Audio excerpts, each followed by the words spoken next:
Good evening. A warm welcome to those attending and also to our viewers watching live on the Council's YouTube channel, Hillingdon, London. This is a meeting of the Children, Families and Education Select Committee. My name is Councillor Heena Makwana and I'm the chair of this committee. Details of the business to be considered today is shown on the agenda, copies of which are available in the room and also accessible on YouTube underneath the broadcast. We are not expecting a fire drill, so if the fire alarm does go off, please follow officers to the fire exit and out of the building to the designating meeting points. For those in the room, please switch any mobile devices to silent before the meeting starts. And when you're invited to speak, please ensure you turn your microphones on so that you can be heard in the recording. For those watching via YouTube, if you're so minded, you can complete one of our resident feedback forms. These can be found in the information section underneath the YouTube video. These forms are intended to help us improve the way that we run our meetings. Okay, thank you. Before we go through the agenda, I'd like to introduce colleagues in the room. So to my right, I have Councillors Chamdowell, Smallwood and Cawthorne. To my left, I have Ryan Dell, Democratic Services Officer. I then have Councillors Sweeting, Judge and Gill. Mr Tony Little, our co-opted member. Then Officers Julie Kelly, Michael Hawkins, Sean Thomas, Emma Kay, Siobhan Appleton, Anthony Madden and Dan Kennedy. So welcome to you all. Okay, agenda item 1 is apologies for absence. Ryan. Thank you. We have apologies from Councillor Batt with Councillor Cawthorne substituting. Thank you, Councillor Cawthorne, for subbing today. Agenda item 2, declarations of interest in matters coming before this meeting. Do we have any? No, thank you very much. Agenda item 3 is minutes of the previous meeting. Do we agree the minutes? Thank you. Councillor Sweeting. Can I say they're very good minutes and thank the officer very much. Okay, thank you very much. Agenda item 4, to confirm that the items of business marked in part 1 will be considered in public and the items marked as part 2 will be considered in private. There are no part 2 items, so we can move straight to agenda item 5, which is the witness session for partnership working. I'm going to pass over to you, Ryan. Thank you. Thank you. So the start of the agenda item here just lists the previous witness sessions that we've had to date in terms of or for the review, and then today we have our partners here for our 5th witness session, which is on the topic of partnership working. Okay, Anthony, over to you. Good evening, everyone. I'm Anthony Madden. I'm Head of Service for the Stronger Families Hub, which is the very front door of children's social care. Behind the Stronger Families Hub is the Multi-Agency Safeguarding Hub. I'm also Head of Service for First Response, which is the referral and assessment service. I had the pleasure of attending the first witness session back in December of last year, as long ago as that may seem. And I'm really pleased to have some colleagues from health. We were aiming to have colleagues from both health and education settings join us this evening, but because of other commitments, our colleagues from schools, DSLs, head teachers, etc. were unable to join this evening. However, we are hoping to have a virtual meeting and Councillors very kindly agreed to consider that. So we've got some dates that we're liaising through Ryan to enable our partners from school settings to contribute to the Select Committee and its findings. Before I hand over and introduce Siobhan, Emma and Sian, the Stronger Families Hub continues to be as busy as ever. We understand the pressures that families are experiencing just now, not just 2 or 3 years into the health pandemic, but also with the cost of living and a lot of other challenges and social problems that children and their families are experiencing presently. So we remain committed to supporting children and their families, whether it's children with additional needs that require targeted support and early help and preventative services, or children that require statutory support, family support or protection services or otherwise. We couldn't do what we do in isolation, so central to the work that we undertake is having very close collaborative working relationships with our partners. Our main source of referrals or requests for assistance is from the Met, colleagues in the police. We have up to 11 officers who are on site within the Multi-Agency Safeguarding Hub to enable the quick exchange of information and evidence-based decision making. Our second highest source of referrals and requests for assistance come from our colleagues in health, so I'm particularly pleased to have Siobhan, Emma and San with us today. Okay, great. I think it might be easiest if, in turn, perhaps if you explain your role and kind of your involvement, and then we can maybe field questions after that, if that's okay. So over to whoever wants to kick off. Shall I go? Yeah. So if you just turn your mic... Oh, yeah, just thank you very much. Hi, so I'm Sharon Thomas and I'm Head of Children's Services at CNWL. So within my portfolio, I have everything to do with children except for CAMS really. So 0 to 19 service, health visiting and school nursing. The Child Development Centres for all the community paediatricians. Children integrated therapy, so OT, paediatric OT, physio and speech and language. And then the children's community nursing team, so they're families with children with often life-limiting conditions or long-term conditions that need nursing care. So you can imagine with that array of services that we are a large customer of Strongly Families Hub. And I'm quite new in post, I started in May, so I've gone to all of those teams to ask what their experience is like using the Stronger Families Hub. And overall it's positive. There were some teething problems at the beginning, as you would expect with any new system, but they said that the response from the team, they really listened and took on some of those feedback on board. So for example, what they particularly liked, they used to have to make separate referrals for different agencies of support they need. Now they make a referral on one form and they sort of pick what they would like. That for a busy health practitioner is key, and all these services that I'm working with is about early identification of need. So that's the whole point, isn't it? We do it downstream, we hopefully prevent some things upstream. So on a whole, it's very positive. They feel they have a strong relationship with the local authority, and some of the issues using the portal have been worked through. Okay, Emma? Hi, I'm Emma Kay. I also work for CNWL. I'm named nurse for Safeguarding Children in Hillingdon. I'm also interim head of Safeguarding Children across the whole of CNWL as well.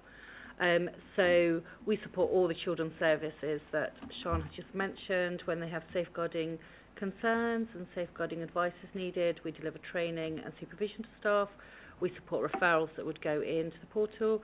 I also line manage the MASH health practitioner who works in MASH in the local authority. So she's part of the Safeguarding Children team. So we have lots of interaction with MASH and with Anthony and all of his teams. So we use the Stronger Families Hub a lot. And it's overall teething issues initially, but we have very good working relationships, which are key. Yeah.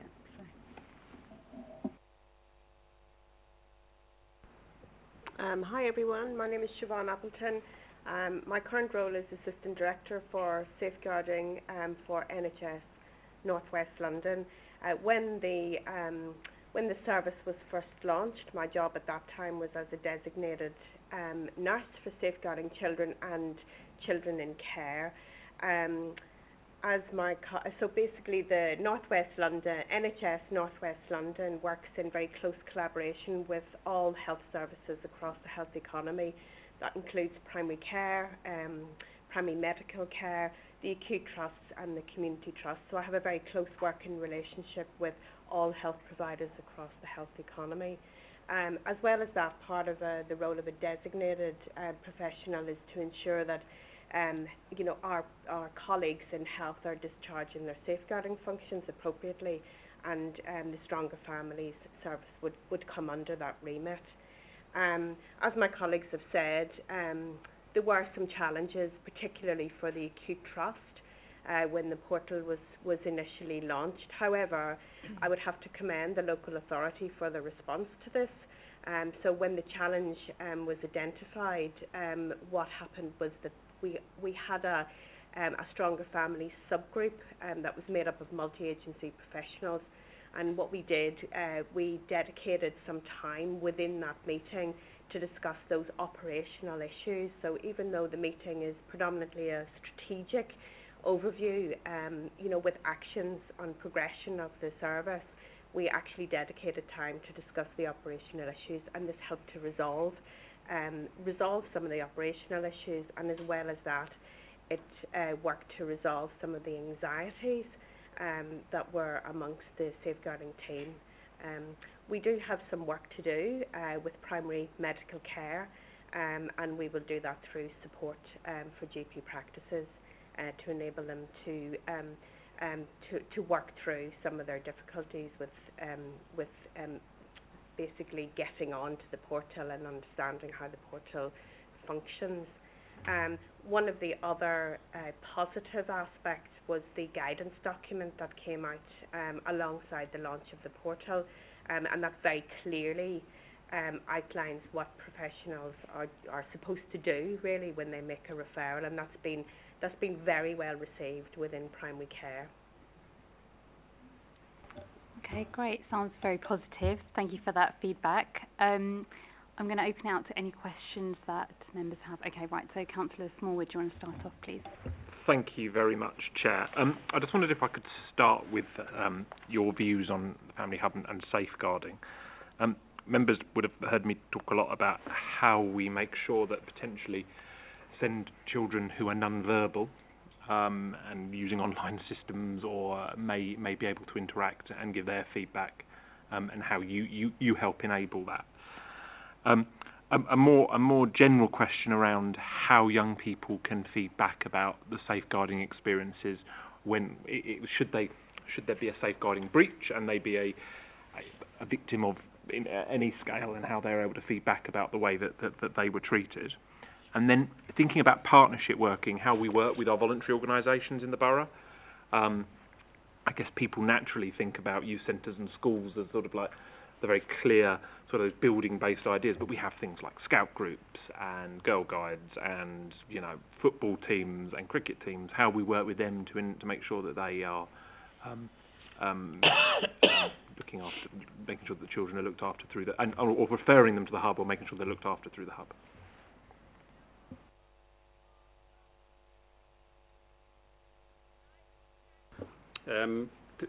Two important points. Just picking up on the first point, the training that we do with key workers, not just social workers, is continuous.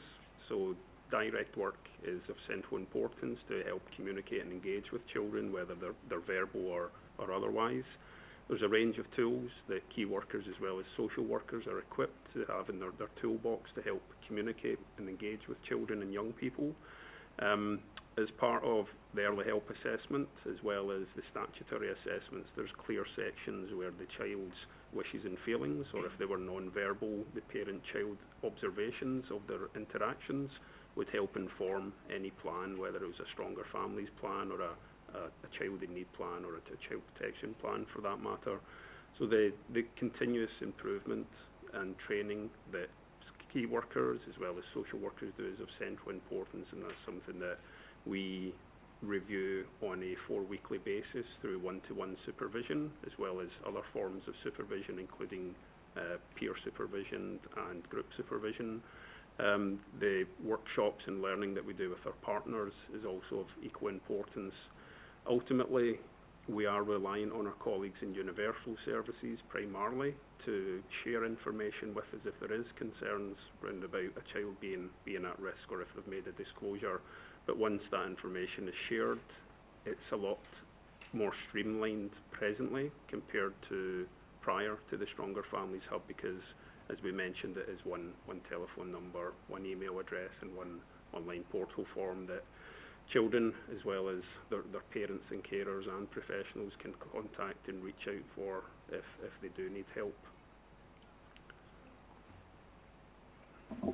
Hi, so I'll pick up the SEND issue. So some of those services that I spoke about, the majority of children will come under that category. So our training is very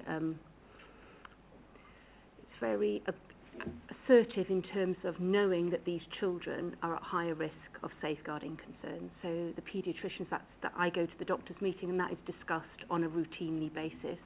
I'm told they refer in frequently, and we have something called the early health notification, which comes through to that front door too. And I'm assured by colleagues that they have a robust process in place for that. So that's in terms of the SEND children. In terms of getting feedback from children and young people, especially in regards to SEND, I think we do some of that, But we've spoken recently at doctors' meetings about how do we get better at that, and we're going to do an event at the Child Development Centre, inviting all families in. We spoke about a teddy bear's picnic, a way of getting, but that was at the last meeting we spoke about that. So I think we do some of that. I'm not sure that we do all of that, and we do it on a routine basis, but we're identifying that we're doing that. CQC will ask for that. They'll ask for evidence of that when they come to visit.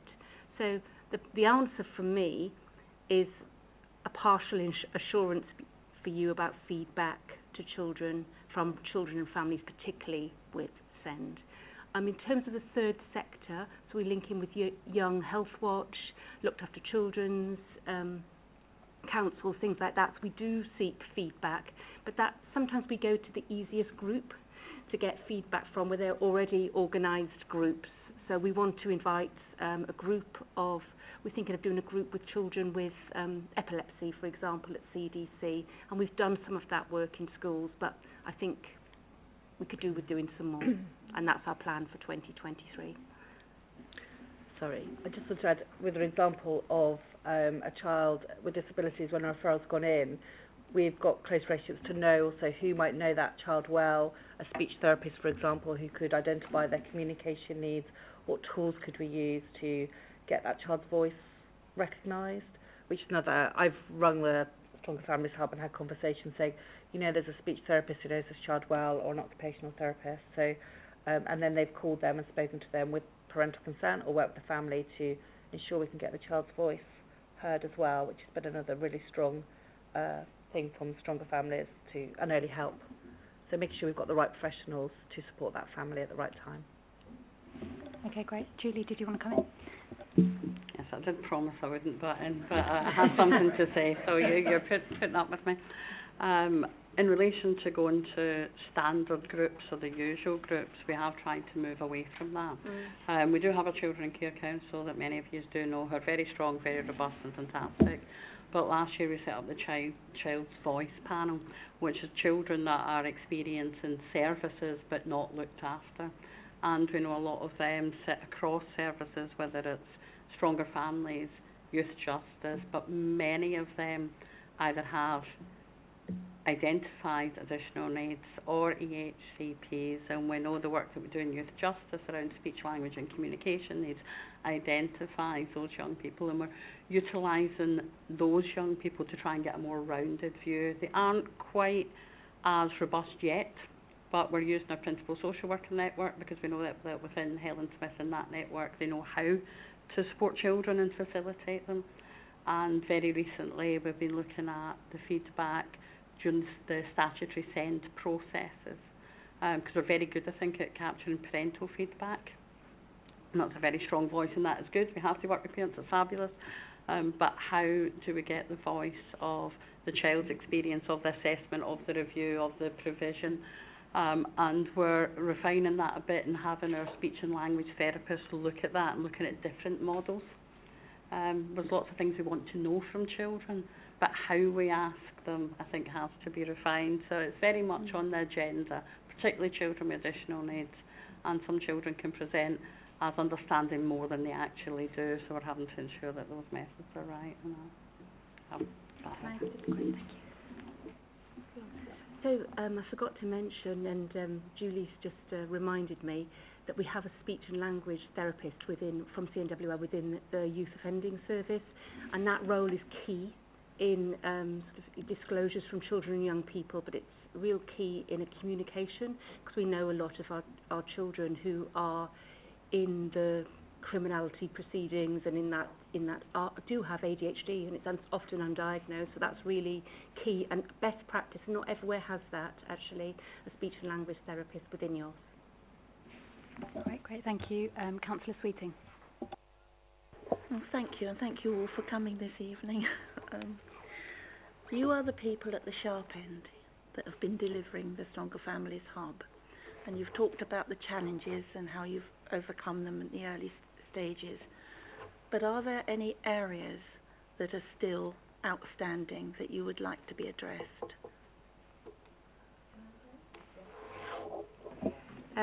So in my sort of preparation for coming here, I thought there's no way, and there may be a way that I don't know about, Anthony, you might tell me, there's no way that I can quality assure the referrals that people within my service make. So I'm sure you feedback individually, but so the consultant paediatrician or the health visitor, how do I know that they're of good quality and you're getting the information you need? Because you can only make a decision on the information that's written on an assessment.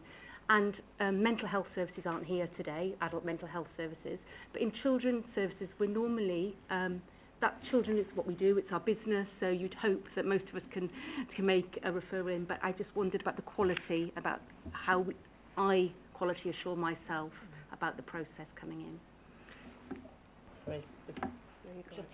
Just very briefly, we do love our trackers in the hub.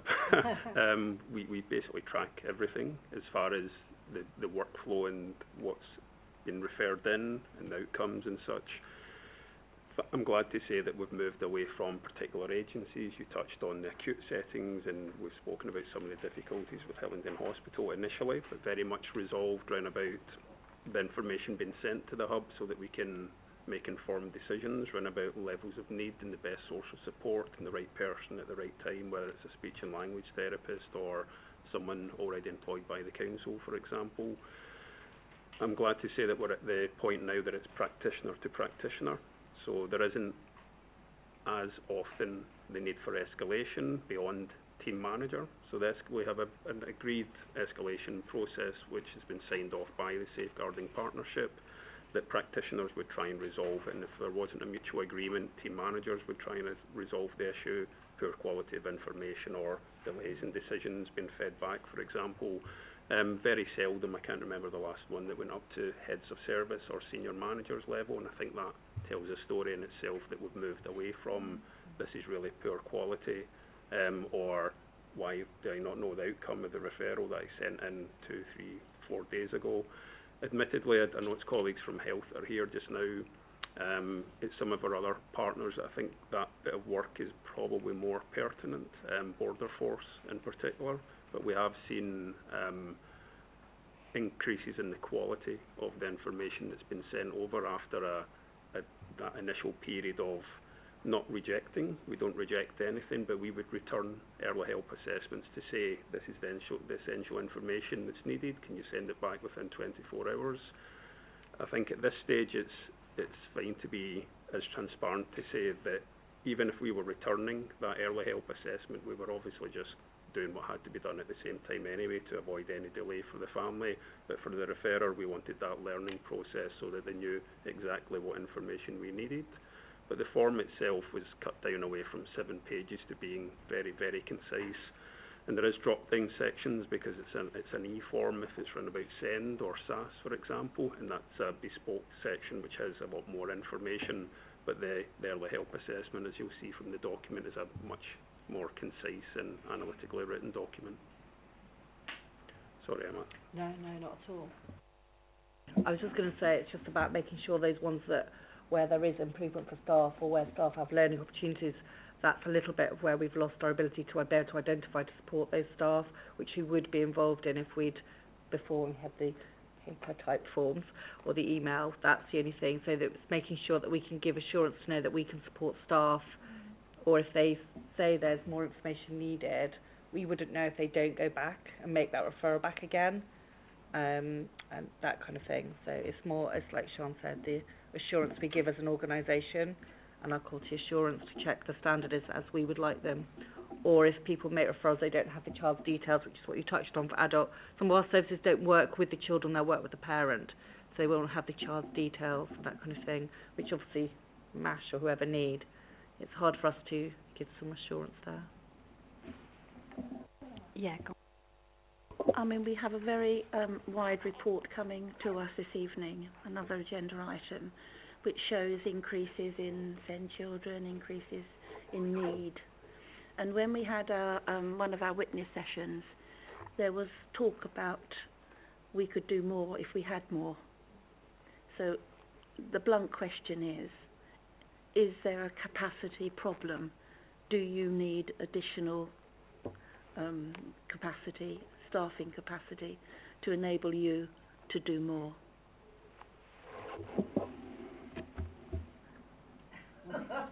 Right, I'm going to... we have very lean contracts. We have some vacancy problems around paediatric OT. Okay, that's a national issue. Our health visiting contract is very lean. I would love an asylum seeker health visitor. I put it on our risk register, and I'm talking about that in relation to the hotels and the new arrivals, not about unaccompanied children, about children that are within families, and I've raised that with our commissioners. I think money is tight in all public services, and we've got to do it well. But we have some extremely lean contracts. We have quarterly monitoring meetings with our commissioners, rightly so. We're very transparent, and in where we have the concerns, the increase in EHCPs for all agencies is a struggle. The amount of children being referred in to the Child Development Centre for concerns regarding ASD is increasing. So that's the true picture. I think on a whole we work, we try to think creatively about what we're doing, innovatively to try and think, are we getting value for money, but it's very lean. That's the answer. Okay, thank you. Councillor Cawthorne. Thank you, Chairman. If I may, I've got 3 quick points. If I raise them all together, that's okay. It sounds very encouraging. It sounds a lot more joined up than certainly we were used to in the past, so that's great.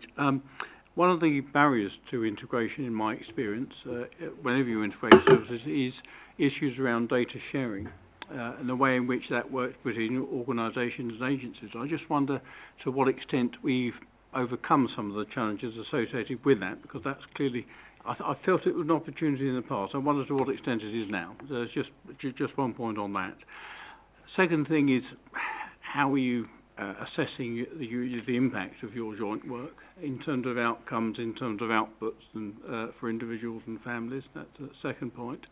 Last thing is around CAMS. There is a CAMS review underway on the select committee I normally sit on, so we mustn't conflate them. However, I noticed, Sian, you mentioned you don't cover CAMS as part of your role, and I'm wondering to what extent or how developed the relationship is between yourselves and CAMS services when it comes to referrals, whether that's the clinical level, the old tiers 1 and 2, and the preventative services. So 3 questions, if that's okay. Thank you.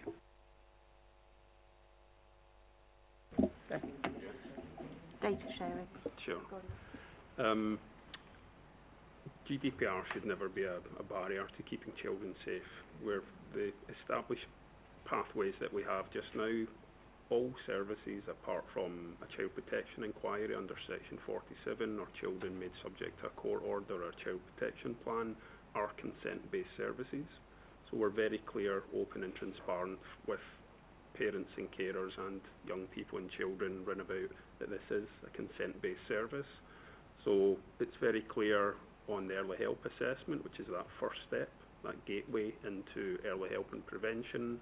Similarly for child in need plans, and indeed even with child protection plans, the importance of working in partnership with parents is very, very clear. And that also includes what information can be shared and who it will be shared with. We have reviewed the hub and the localities teams in 3 different ways: an internal audit, mainly about demand and capacity, multi-agency review of the MASH, so particularly looking at the Solihull JTAG to see where we sit alongside the findings from that review, and also the hub, Stronger Families Hub and its partnership working much more widely. A lot of positive sort of conclusions from that, but one of the recommendations as an area to strengthen, not necessarily a criticism, was, even though it's in a privacy notice and there's the section on consent is very clear in the early help assessment and indeed other assessments and plans, but just ensuring that parents and carers know that more than one agency may be contacted to request information when consent's given. So it's what's known as universal consent, not just specific consent to speak to the GP, for example, and then the health visitor and then the school nurse. So that's something we want to be even clearer with our parents and carers and indeed young people about who the information will be shared with and who we may seek information from.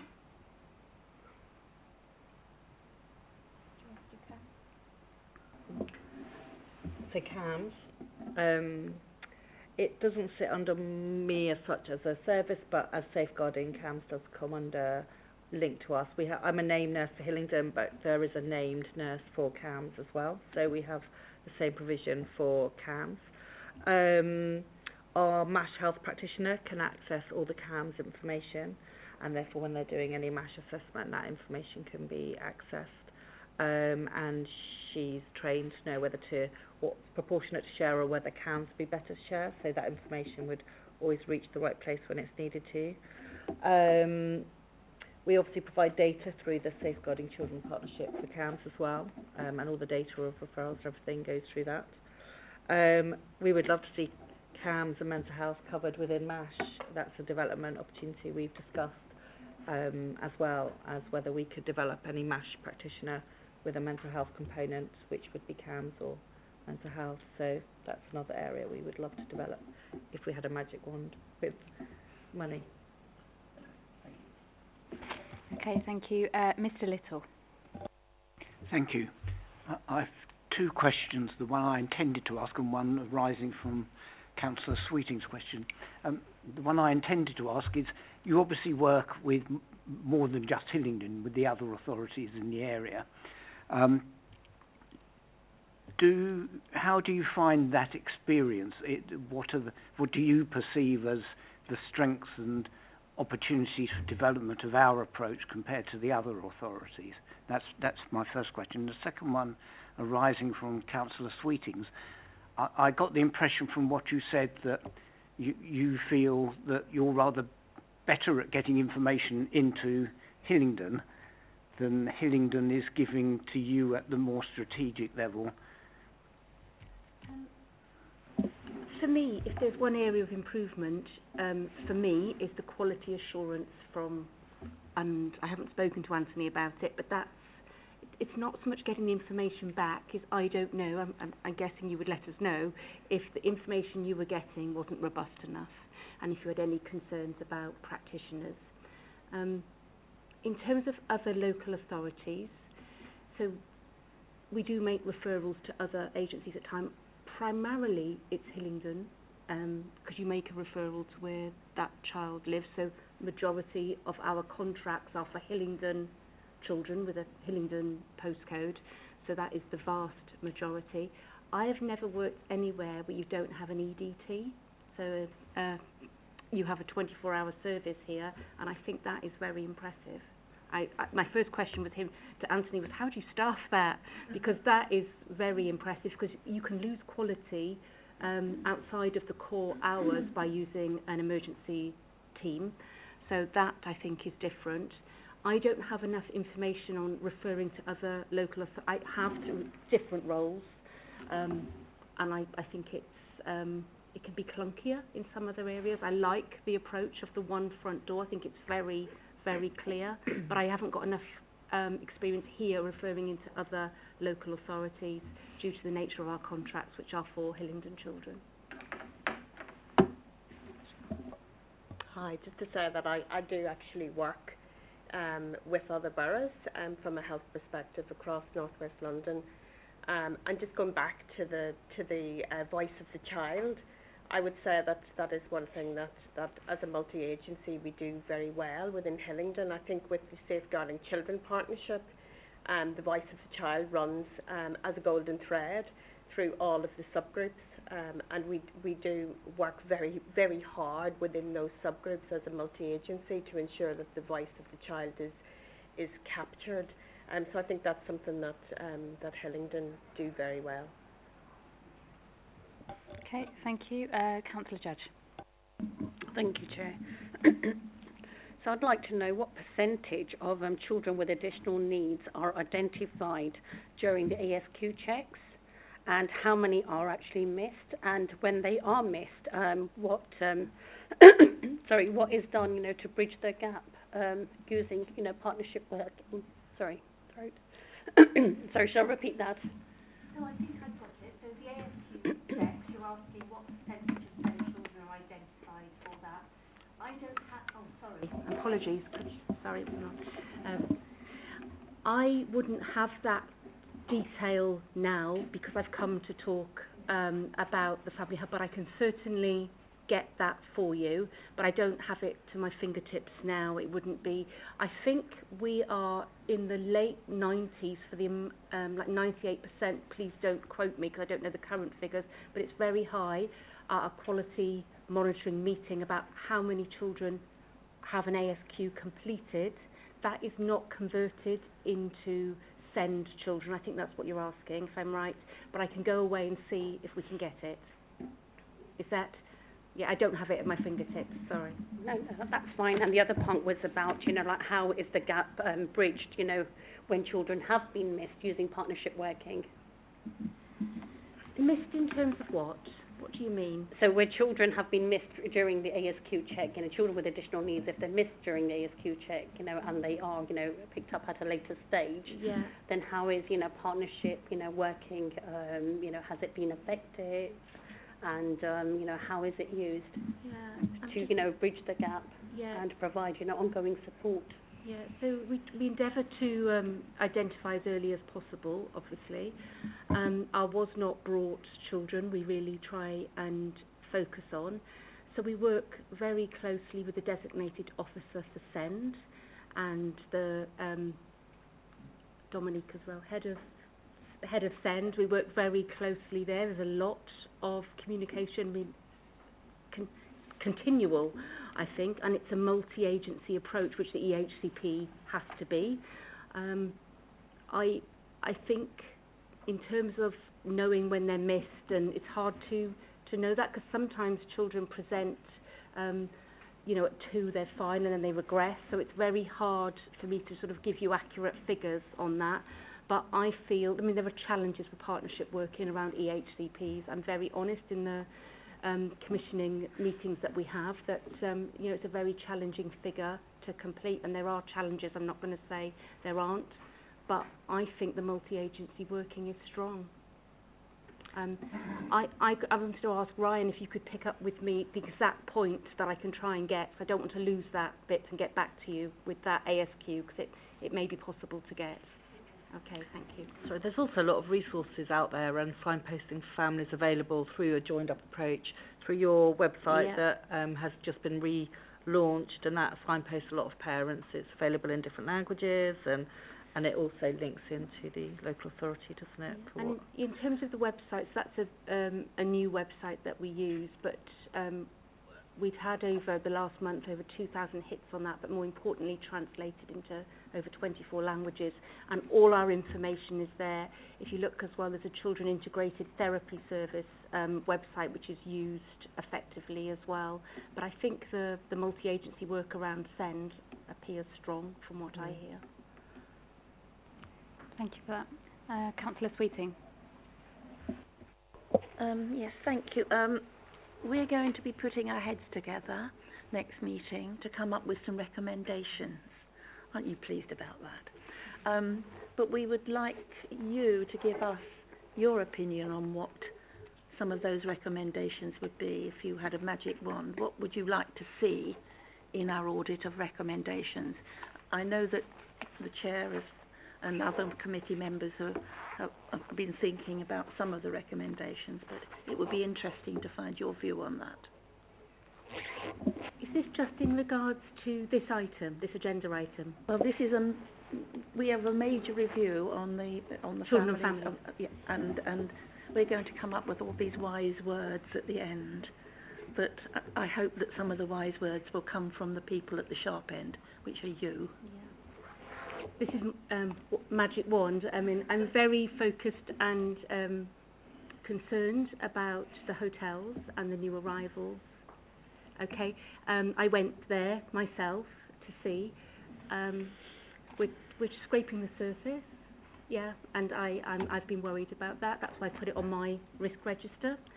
So I would love. I'm a health visitor, so I wanted an asylum seeker health visitor, but that could be as long as there's some people in there doing targeted work about early identification, because what I am hearing is children are being identified there with SEND that were not known to services.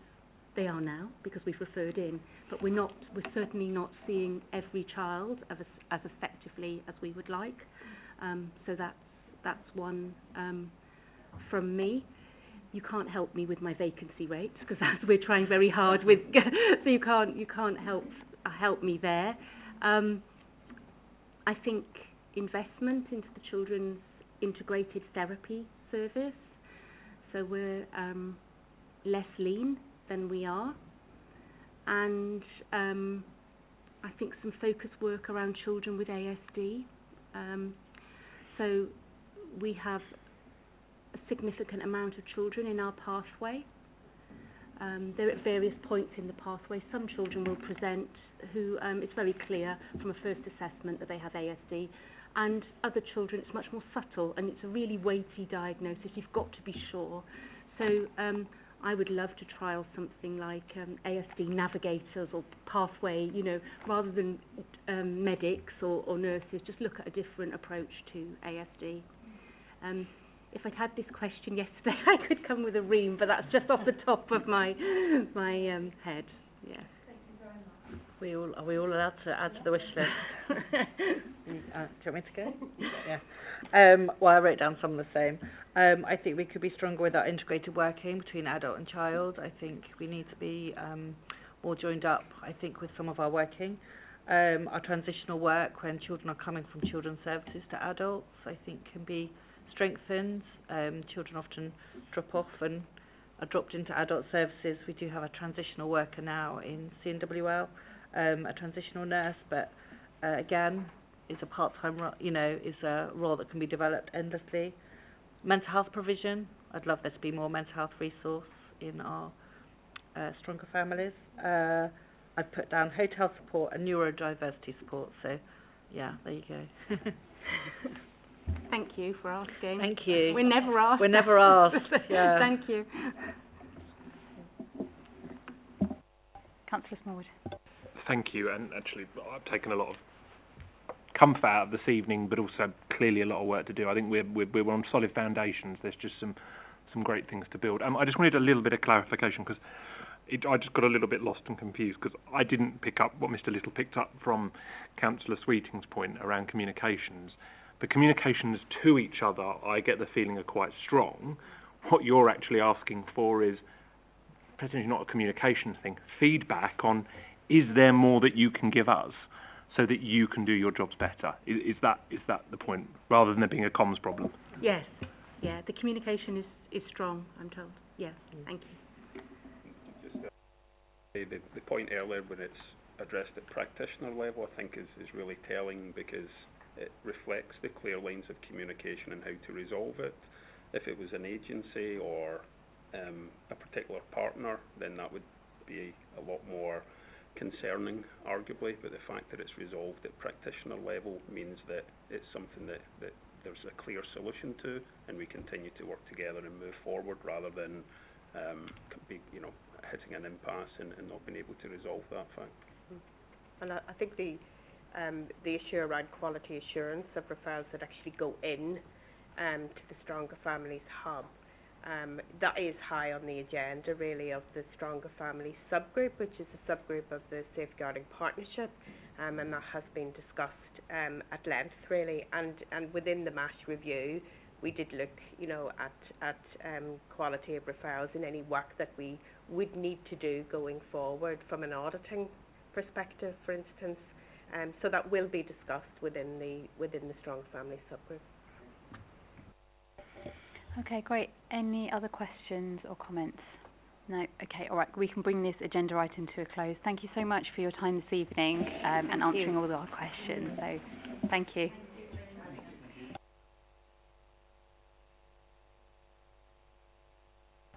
Okay, that takes us to agenda item 6, which is the annual education standards. Before I hand over to Julie and Michael, I'd just like to say thank you for providing the addendum report with all the extra information as well. So thank you for that. So over to you. I think it would be fair and right and proper to hand over to Michael, who has done all the work on the report and definitely has the specialist knowledge.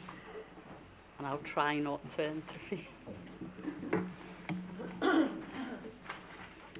Yeah, thank you. I think like most boroughs across the country, education outcomes are depressed after 2 or 3 years of COVID. That's a standard pattern. And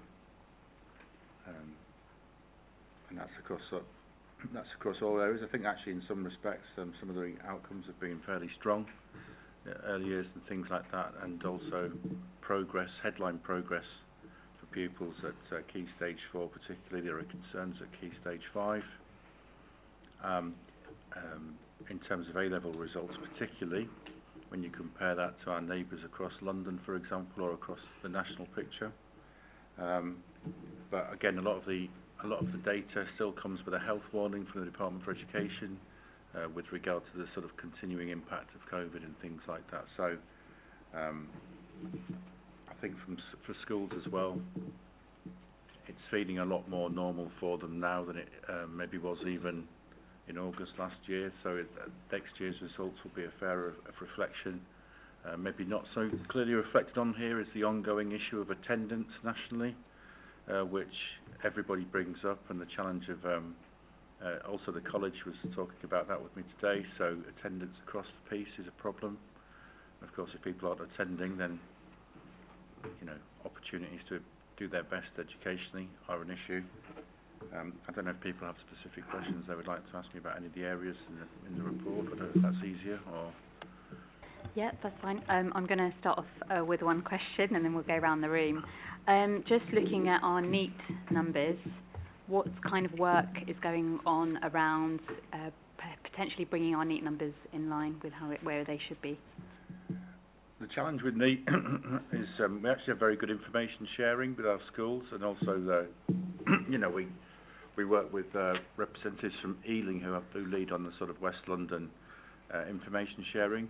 So the recent, for example, figures that came out, I think currently we've got something like 100 NEETs that's over, but there's lots of unknowns, and that's a sort of trend at different times of the year, and those are chased up pretty robustly. However, there's still an ongoing issue with people that may have left the borough that are still identified on there as unknowns, and it takes a lot longer to find out where they've gone because we've still got a duty to find them.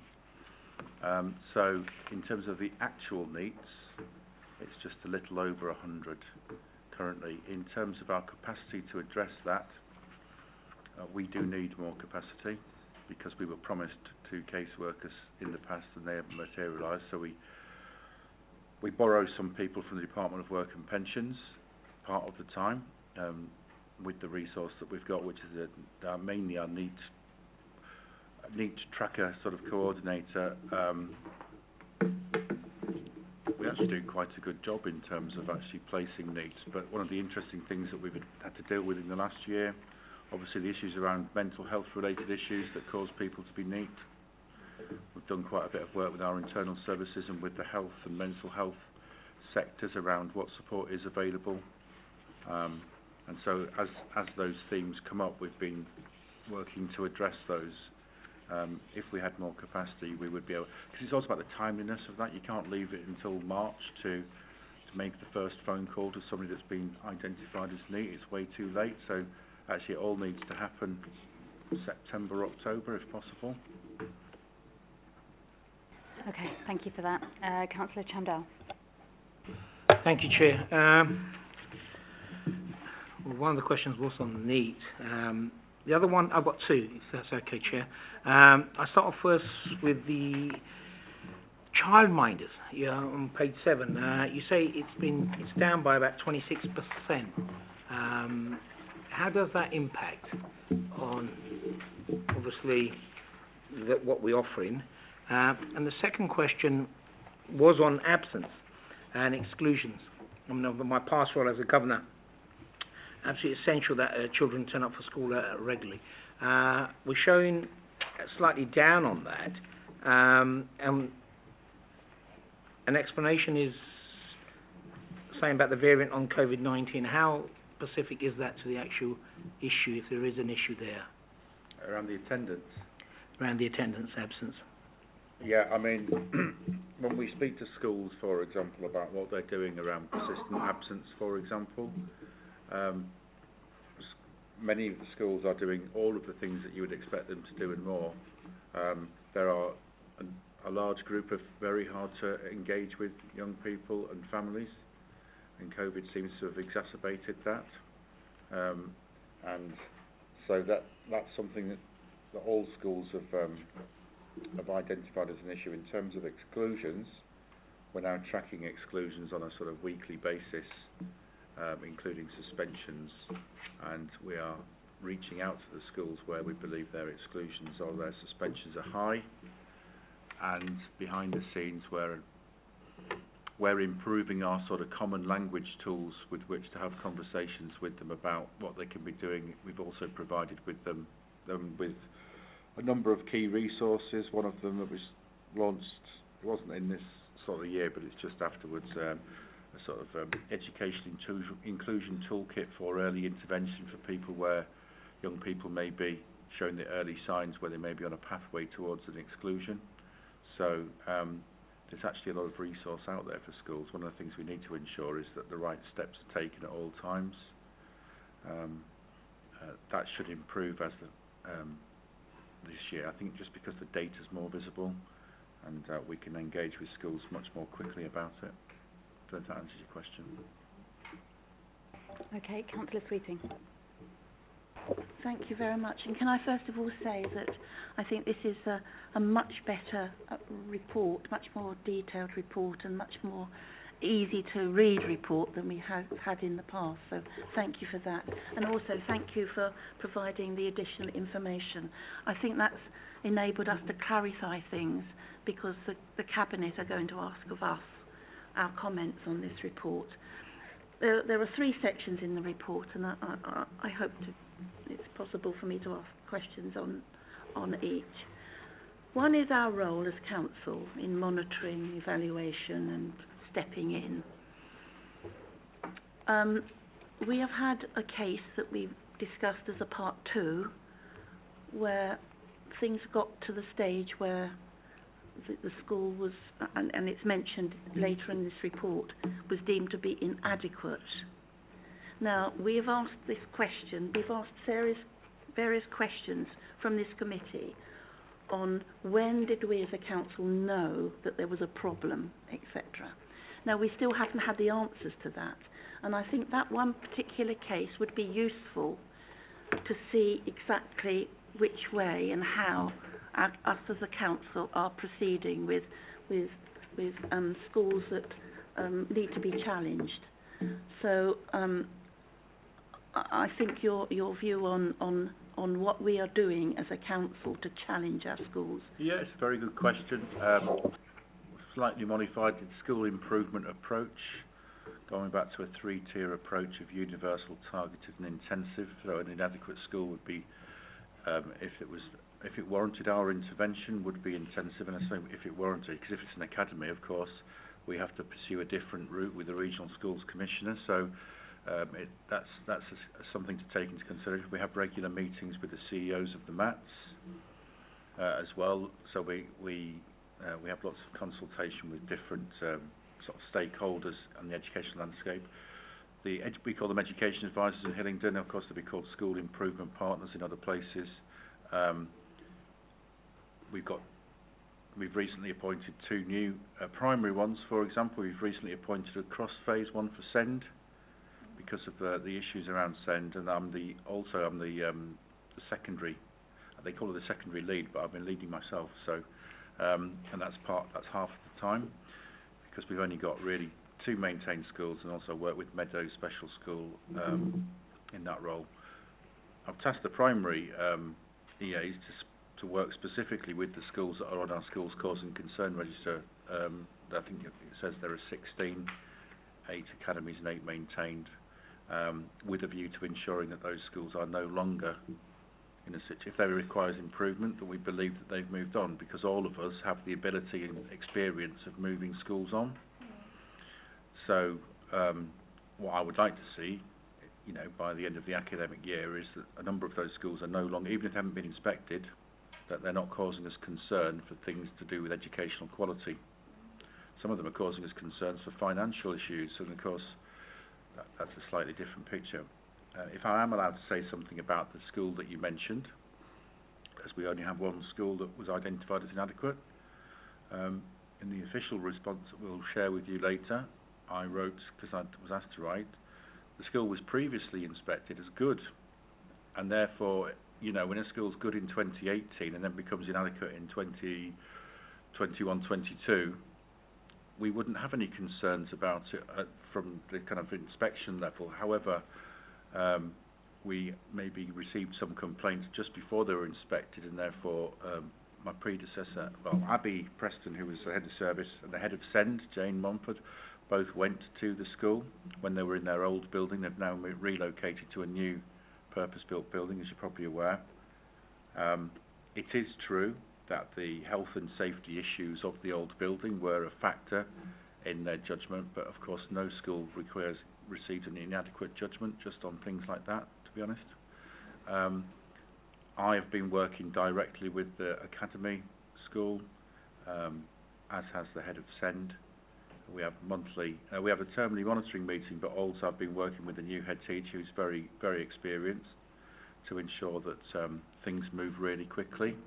And on top of that, we've been very clear with the Multi-Academy Trust that as they have 13 other schools of that type of specialism in the trust across a whole range of different boroughs, that we'd expect them to be able to sort out their own problems.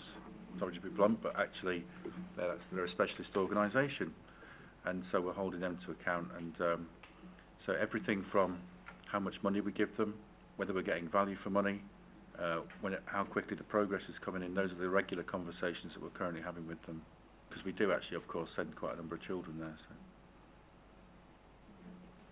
So. It will be good as well to have those questions that we've put forward to be answered formally and shared with the committee. Mm-hmm. If I can have a follow-up question regarding page 11, section 1.6, performance outcomes, lists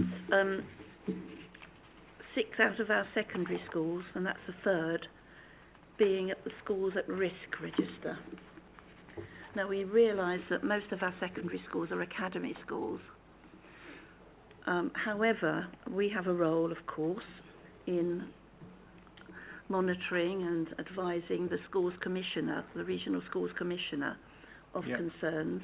So my question really concerns the intervention of the regional schools commissioner. Has it delivered any quantifiable improvements on those schools that are deemed here to be at risk? That's a good question, isn't it? I mean, one of the schools came out of the schools causing concern in May because it was on our maintained schools and it was inspected and became good, so that was testament to the hard work of the school. A number of the schools in here are from the same academy trust, Hewins, and so there's work to be done with them, and they're, not just by the Regional Schools Commission, but by us, because any way of engaging with them, they don't engage with anybody, actually. That's a challenge that we've got. If I'm being really honest, that doesn't mind. That's also the Head Teachers Association. They don't engage with that, and we do need to continue that conversation, really. And I've been trying to reach out to the CEO there a few times. I had done some work for them in a previous lifetime, so I kind of know what the schools are like, and that they are wanting to talk to us, actually, so there is opportunities. And I think that's an ongoing conversation with the Regional Schools Commissioner, because as you say, I mean, it's challenging because they're not all part of big MATs. They're actually single schools, single academy trust, some of the schools, and that presents a challenge. Some of them are in very challenging situations with their school role, and while that shouldn't affect educational performance, we are constantly working to be part of that conversation with them. And of course, one of those schools was outstanding, one of our leading schools, and then was inspected and as the classic current theme for outstanding schools across the country. I mean, if I told you that they were last inspected before even keeping children safe in education was a thing, or working together to safeguard children. So it was a schoolboy compliance error to not have your single central record of staff checks up to date, but of course that's also a common thing. 9 times out of 10 where schools fall foul of safeguarding, it's compliance. And I know that they've got a very robust intervention plan, and I said this morning that if they were inspected in the summer, I'm certain that they would pass with flying colours, but of course they have to wait, don't they? Okay, thank you. Mr. Little. Thank you. I'd like to return to the subject of absence, and 2 questions really. One relates to if we have a sort of sub-analysis of it in terms of age distributions and ethnic distribution. I would suspect, but I'd like you to tell me, that it's going to be worse with the older, some of the older children, teenagers, and from the white working class type of background, that sort of compounds with the other problems of achievement with those types of kids. That's the first part. And the second one relates to the table at the foot of page 34 of the report, 51 of the agenda, the school attendance orders, where it says that the participation team were unable to progress any SAOs from January 22 due to resourcing pressures. Have those resourcing pressures eased subsequently, or are we still in the same position? Well, that part of the service is headed by Catherine Angelini, and I can ask her to provide you with that information if you'd like. Thank you. That's all I can. I don't know about our current staffing situation, but I don't know if anybody else does. We can provide further information. Okay. In relation to the other parts of the question about who is absent. Yeah, it's a good question. I mean, of course, it's important to do analysis by different groups and things like that. And again, if you'd like a breakdown of that, then you can have it. But I mean, I can't tell you exactly off the top of my head, but I can tell you that the highest performing groups in our borough are Indian heritage, as you'd expect, Chinese heritage pupils, as you'd expect, Bangladeshi and Pakistani heritage pupils, which if you'd asked that question 15 years ago wouldn't have been a thing, but is now, absolutely. They're all BME groups, and the largest group of underperforming children in our borough, both primary and secondary, are children with SEND, obviously particularly with the EHCP, children on free school meals, and disadvantaged pupils. Obviously there's an overlap between those two, but there's down there distinctions, and Black Caribbean pupils. But that applies to absences as well as to achievement. Well, was the question. Yes, I know. Yeah. I mean, for example, Gypsy Roma traveller children, attendance is an issue for some of those children. It doesn't take many children in school to be persistent absentees to really kind of have a knock-on effect on the attendance rate. So when you talk to schools about who are the children, what's being done, they always know who they are. But yeah, I can provide those figures to you if you'd like a breakdown. Yes, thank you. Councillor Cawthorne. Thank you, Chairman. I've got a couple of points. You won't ask me to sub again, will you? But Michael, a couple of things. On the select committee I sit on, if I think about health and I think about our role there, there's no ambiguity. It's a statutory function to hold health partners to account. No ifs, no buts.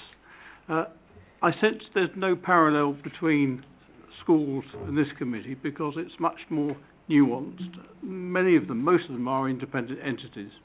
And in fact, I wonder to what extent that we have levers, really, as an LEA these days, to influence a great deal of what we're seeing here. So I just wonder if you could just summarise for me exactly what powers we do have as local authority in relation to the driving up of standards and the improvement of standards across our education establishment. That's my first question.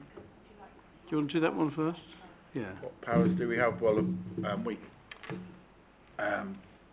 yeah, of course, if it's a maintained school, we have the power of holding them to account and intervention if we needed to, and we rely heavily on the Regional Schools Commissioner to exercise the same leverage with academies. But of course, we still have legal responsibility for those children, and therefore we can engage with the academies around that if they're willing to engage with us. And I can think of one school that went into requires improvement at primary school from an academy, where the CEO apologised to me for the fact that they'd allowed that to happen. So it's that people are very aware of their legal responsibility to, Hillingdon children, if that makes sense. And it is a bit nuanced because, you want improvement, but you want, a bit like Anthony Madden said, you need engagement to get better improvement, and so you can be very specific about certain things, but you also want them to kind of want to engage in the process with you. Otherwise, you have to go down a much more aggressive route, don't you? And we don't have very many schools. Because of the COVID issue, our focus on data has become skewed. And one of the things we're working with our schools at the moment is starting. So we've just done a 6-session from our primary EA, who's also a lead Ofsted inspector, around the whole process of inspection, from receiving the phone call all the way through to what Ofsted look at. That was very well attended. We often had about 100 people coming to that session online, and we're going to do a number of sessions around data. So again, your starting points for data, and again, we would assume that all schools know this, and I think what we're doing is we're reminding people of those robust steps, because some of them have taken their eye off the ball during COVID.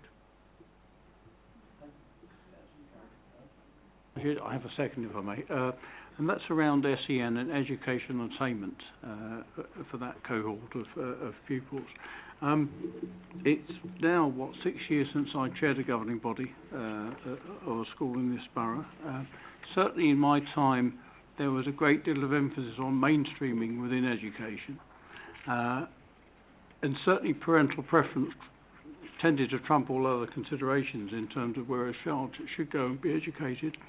I wonder, given the increase in numbers that we've seen in more recent times, whether their emphasis is shifting in any way. And just as a quick addition to that, if I may, on broadly the same theme, when it comes to setting education attainment targets for children with their special educational needs, how do we know we're appropriately challenging to make sure that they're achieving all they possibly can to optimise their outcomes and their life chances? What's our approach to that? Thank you. Thank you for the question. The challenge about understanding the SEND outcome data is that every child's different. And so, for example, when you shine a torch on special school approach, you're not so much looking at exactly what they achieve in the same way as other children. For example, when they leave that setting, you're looking at how closely that was tied to their EHCP targets, whether they were getting a provision that was very much aligned to their support plans, and whether they leave equipped to be able to sort of function as adults in the modern world. So that does involve things like certification, pathways, employment, and so we would look at those things. When they're in mainstream settings, that applies to some of the children in mainstream settings.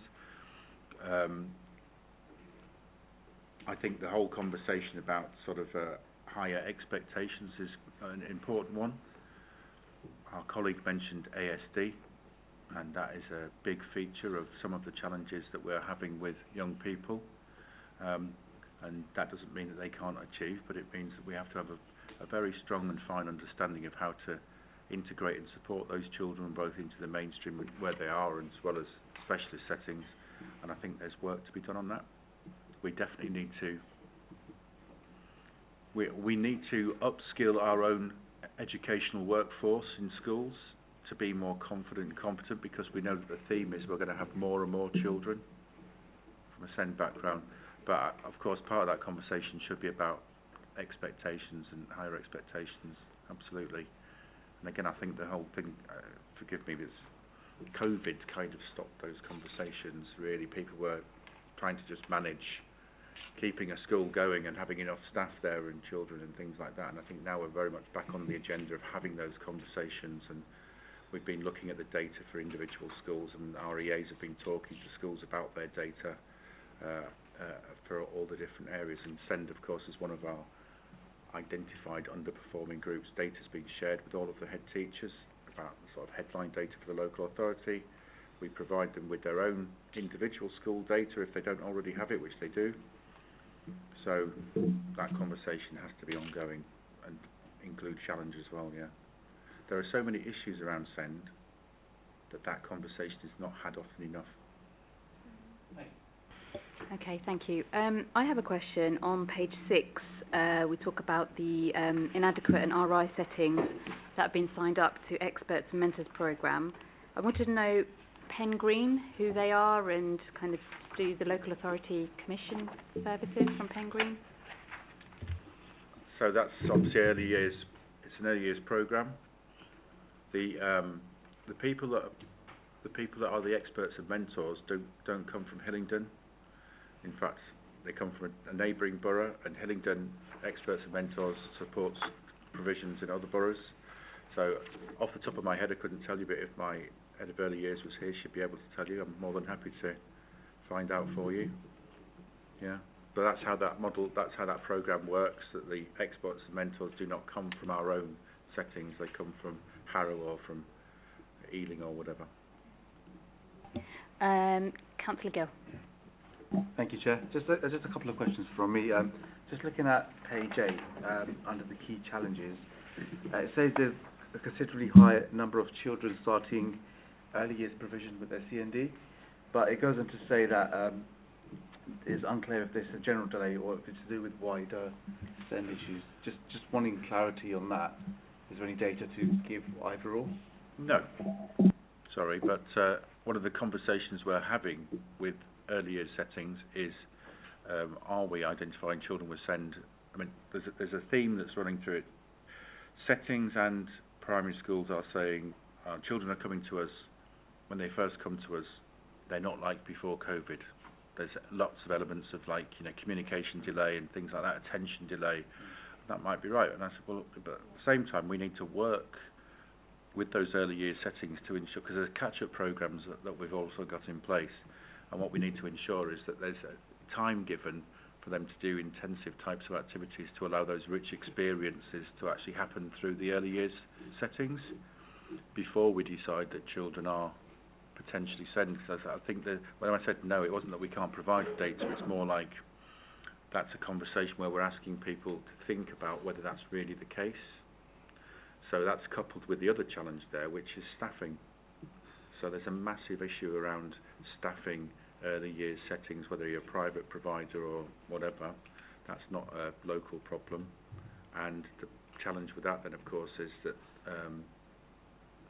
the training needs of the people that they do employ, I would say there's more training need, and it's causing some of the PVIs that went into requires improvement or inadequate.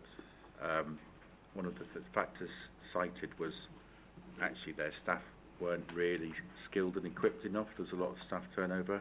I am pleased to say that as of last week there are no settings requiring improvement, but our team has worked quite heavily with those, so that's been positive. That won't be in this report, of course. Yeah, thank you. Councillor Chandel. Thank you, Chair. This is a point Mr. Little made about more evidence stats about absence. Do you have anything about the repeat offenders? The ones who really are not bothered about what sanctions that we have. We have processes in place and sanctions. And on page 34, it just name that they are legally binding. Are they adequate? That's the first one. The other one is, what about the holiday season, where people are going to willingly take the children out? And recently, with the case law, which has been across the board, what schools can do and what they cannot do, especially during the holiday season, where parents are taking their children out a week, 2 weeks before the end of term, with no sanctions at all because of that legal case that just went past recently. Could you give us your thoughts on that?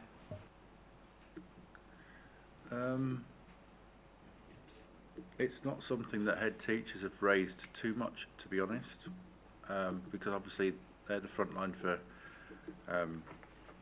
dealing with this. I mean, my experience certainly of the schools, they've been pretty robust about following through with sanctions where there are organised absences for holidays and things like that, despite cases. I mean, they're quite rigorous about that. There's that. In terms of repeat offenders for absence, I think that's the thing. When you talk to individual schools, the people who do it are known. They know who they're talking about. They know the children. They know the families. Sometimes it's children from the same family, but it's not like it's a sort of pattern of absence that's unknown to each school. If you ask any head teacher of a school, they can tell you straight away. You know, they'll name on a list the children that do this, that bring down their figures. So it's not as widespread as well in some respects as you'd imagine. It can be quite concerted, and certainly around the persistent absence. Can I just come in there? It's part of the picture we were speaking about around stronger families, because there's usually a reason why, particularly around persistence absence. We've seen an increase, as you can see, post-COVID, and a lot of that is linked to the emotional and mental health and well-being of young people. But there are also young people where their family circumstances just are not conducive to being able to get them up, get them ready, be in that space. And that's where schools aren't on their own. That's where, as a local authority, not just the education part of the local authority has to support our schools. So many of those young people do come through the Stronger Families Hub, do have key work and support or social work support, because it's generally, you know, school non-attendance is very much the symptom, not the cause. So it's tackling the cause, and even some enforcement activity will never be successful without us tackling the cause. So we are working closely together, and I think previously we maybe relied too much, we spoke about lack of resource, on the participation team to do all of that, whereas actually one service can't do all of that. So they're there for the identification and tracking and doing those enforcement bits of activity, but we need to be doing it together with our partners, identifying what the needs of those children are, and then meeting those needs, and whether it's our colleagues from health, a social care colleague, or most usually that team around the family to support. But it has been, we've seen a real increase, particularly children who high levels of anxiety and worry. They're not out there doing anything else, they're literally not able to go to school, and that's a different challenge from before. Just say that next year's report, one of the causes of absence will be the families can't pay for the travel for children. So that all of the schools have highlighted that children aren't attending school because, and the issues cited as travel costs, which is a bit unusual because you think, well, don't they have free travel cards? But actually, it's quite a mixed bag. So this has been coming out recently in the last 2 or 3 weeks as one of the things that's been highlighted. Okay, thank you. Mr. Little. Thank you. If I may, microphone, please. As a preamble to microphone. Sorry, as a preamble to my remarks, what I forgot to say the last time round is thank you very much for the comprehensive report. I mean, it is really very useful the way it's set out. And I think in your introduction, one of the issues you highlighted to us was Key Stage 5.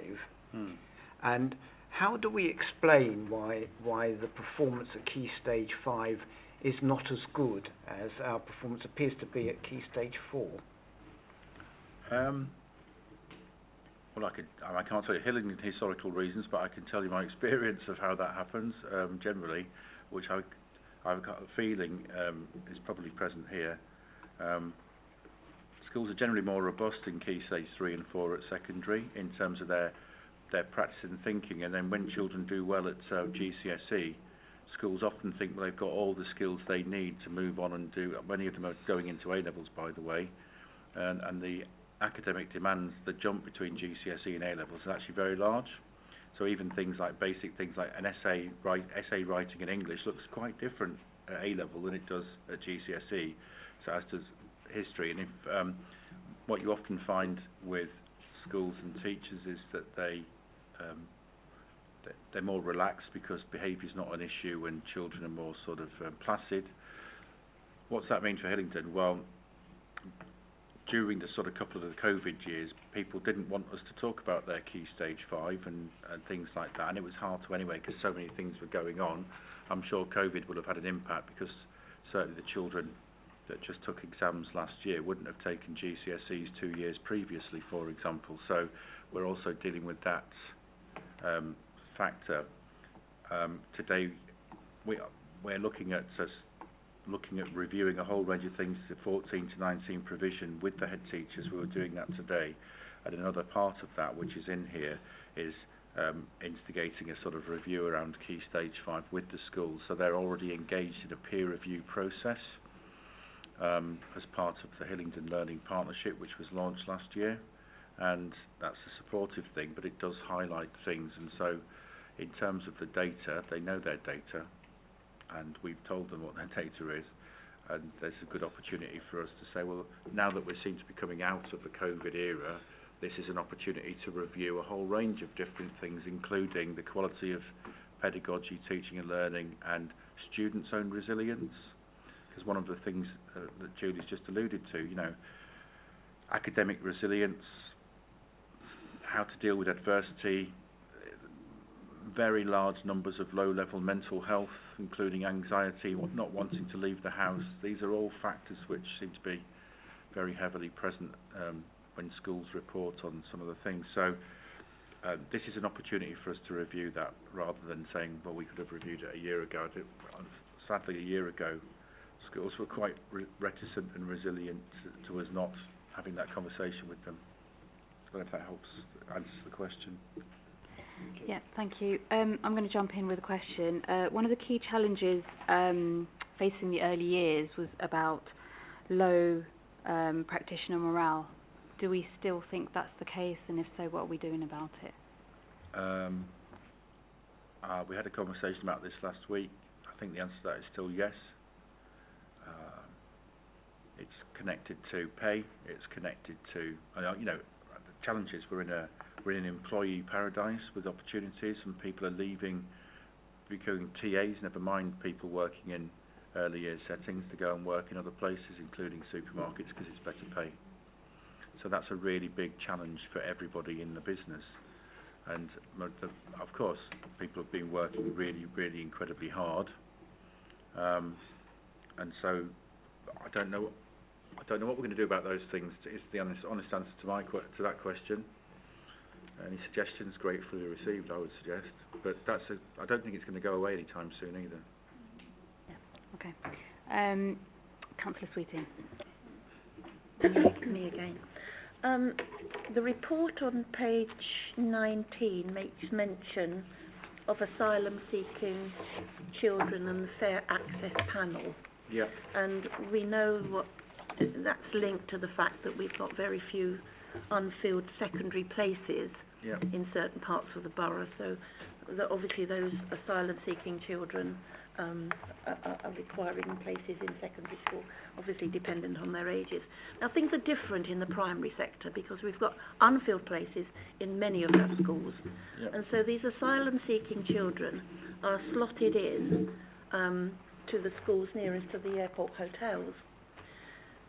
Now, it would be useful, I think, if we could have, in maybe next year's report or maybe even before then, a sort of an audit of where these children are in respect of the primaries, because we are here to try to undertake activities to improve the outcomes for our youngsters, improve education outcomes for our youngsters.